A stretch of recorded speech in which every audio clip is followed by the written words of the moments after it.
Hey everybody, it's Eclectic India here. We've got Samantha Smith from England, Lancaster. she's from England, and we're here to talk a little bit today about how Samantha is feeling being stuck in Rishikesh, India with a few options to get home. So, how are you feeling, Samantha? Tell us a little bit about how long you've been here and what's going on.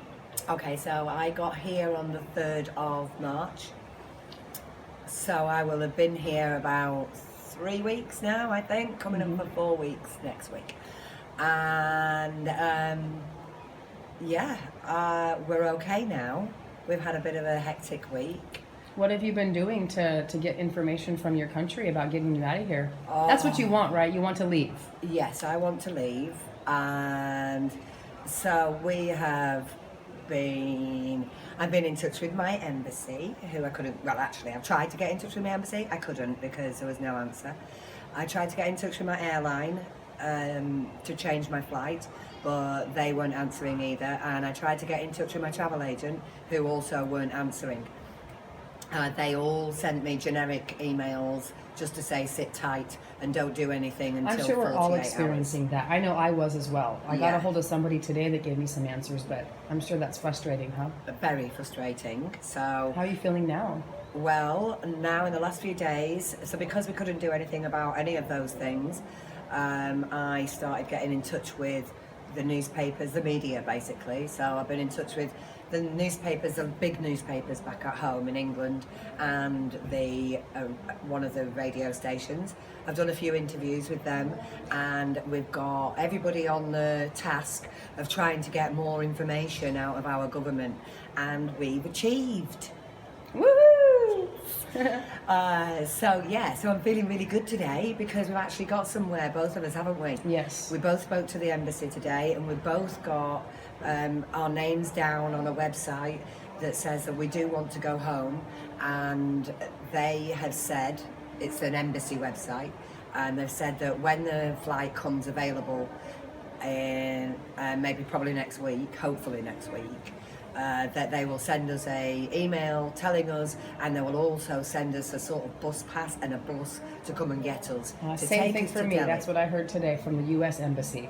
Yes. So, any advice for people who are, feeling anxious or feeling like they don't know what to do? I would say if you haven't done any of those things that I've just talked about, try and do all of them. I mean, the first 3 things are pretty obvious, and you probably already tried all of those. Which was what? Which was travel agent, airline, embassy. Get yes. in touch with all 3 of those. Do whatever you can. Send emails. Get people at home to try and get in touch with them if you can't get in touch with them here. Then beyond that, if you come to a brick wall there, I would suggest that you try and get in touch with people at home, the newspapers, the radio stations, any media outlets you can, for them to put pressure on the government to repatriate you, or at least try and get you some information. Awesome. And beyond that, I would say breathe. Breathe, take in the beautiful views, enjoy,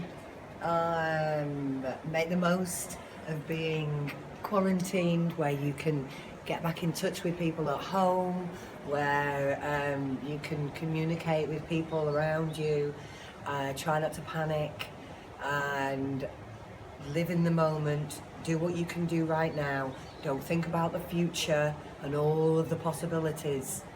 Don't get hooked up on the not knowing. Try to get your head into the doing, things that you can do now. Write emails, call people, and then beyond that, relax, meditate, do some yoga, do some exercise, get outside and breathe some fresh air, If you can. if you can. Yeah. Thank you so much. That's my pleasure. Good luck, everybody. So stay tuned, everybody, because I think it's important that we start talking about how we feel and how we're dealing with it on the inside, because it's not all about just living in the clouds.